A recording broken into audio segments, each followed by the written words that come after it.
Hi guys, Tony Campbell here, the Property QS, and welcome to the last video in our Builders series. So this video is going to show you exactly how you send out the pre-qualification questionnaire and what you need to ask the builders, what information you need to gather.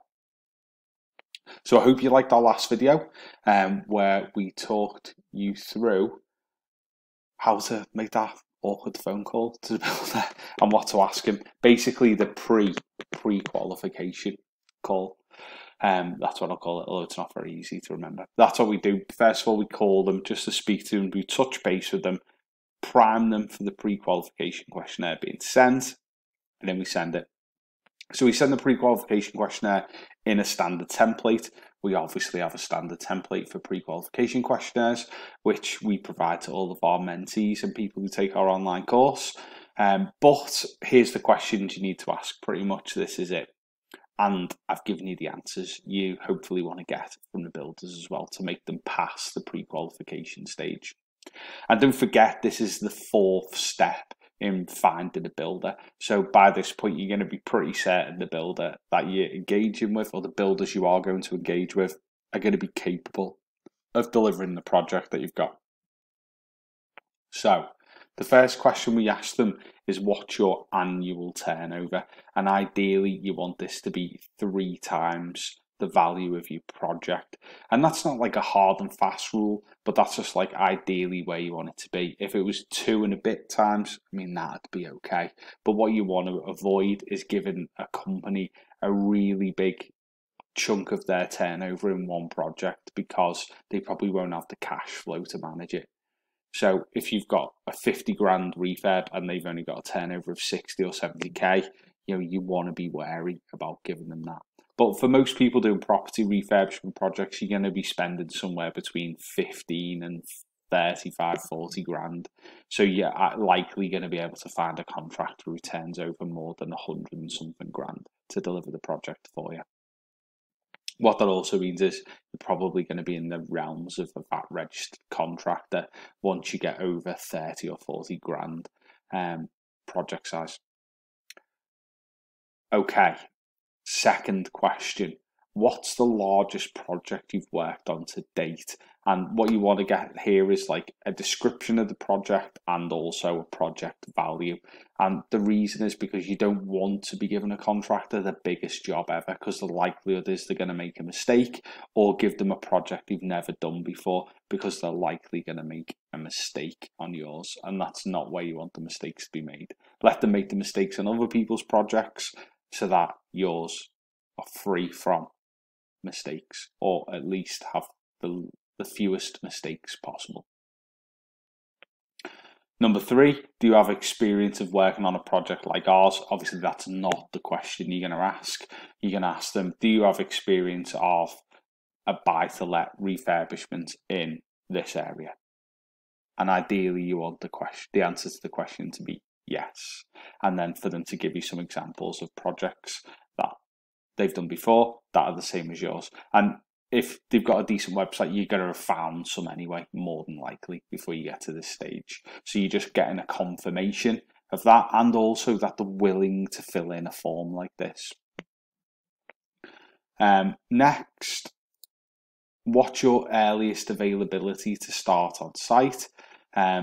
This is key, because obviously you want them to start on site when you need them to start on site. So if you're planning to start on site in 4 weeks from now and they're not available for 12 weeks for now, then you're probably not going to invite them to tender unless everybody says the same thing.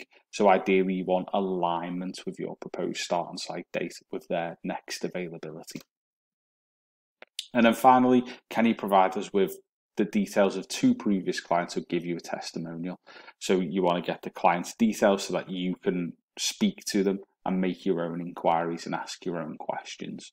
And then, as you've seen from the second video that we did about Mez Construction, where they had issues about falling from height and having some improvement notices issued against them from the HSE, you might want to ask another question about, we've noticed you've had this issue, what are you doing as a business to prevent a reoccurrence of this issue, and see what they say. So this is like a vital step, I think, in any project, getting the pre-qualification questionnaires back, because we've had it before on our projects where we've gone through the steps that I've outlined in videos 1, 2, and 3, and we've got contractors that look like they're capable and competent of delivering the project for us, and then we've asked them to fill in the pre-qualification questionnaire, and they flat out refused, saying, why do you need to know my turnover? Why do you need to know this? Why do you need to know that? And I mean, if someone's trying to hide information like that from you, then I think there's something the matter, because you could just go online and buy a credit report on the company for like 30 quid and it'll tell you all that information anyway. So I don't understand why anyone would withhold it. And then the thing that raises is, if they're not willing to share information like that, are they going to be willing to sign a contract? Are they going to be willing to give you a detailed breakdown of cost? Are they going to be willing to play ball with variations? Are they going to administer the contract properly? And so on and so forth. Because if they're not willing to do, I have this saying, how you do anything is how you do everything. So if you're not willing to share information that you're asked for up front, then are you going to be willing to share information later on? And that's important, because it's a relationship, and relationships obviously have two parties. So that's it. That's how we pre-qualify our builders.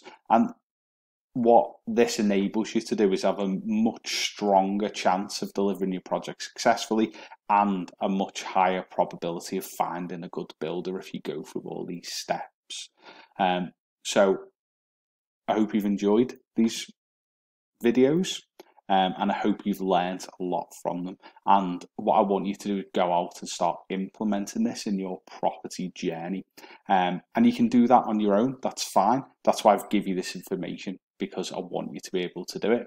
But if you want somebody to guide you along the way, someone to hold your hand through the process, somebody to answer the questions you may have as you're going along in your property journey, or you want to learn more about how to successfully deliver projects, keep a lookout for our future emails, because soon you're going to be invited to join us, our online course, or potentially our mentoring program, and I'd love to see you there. So until next time, I hope we get to meet you face to face, or at least on a Zoom call. Thank you very much for listening. I'll see you later.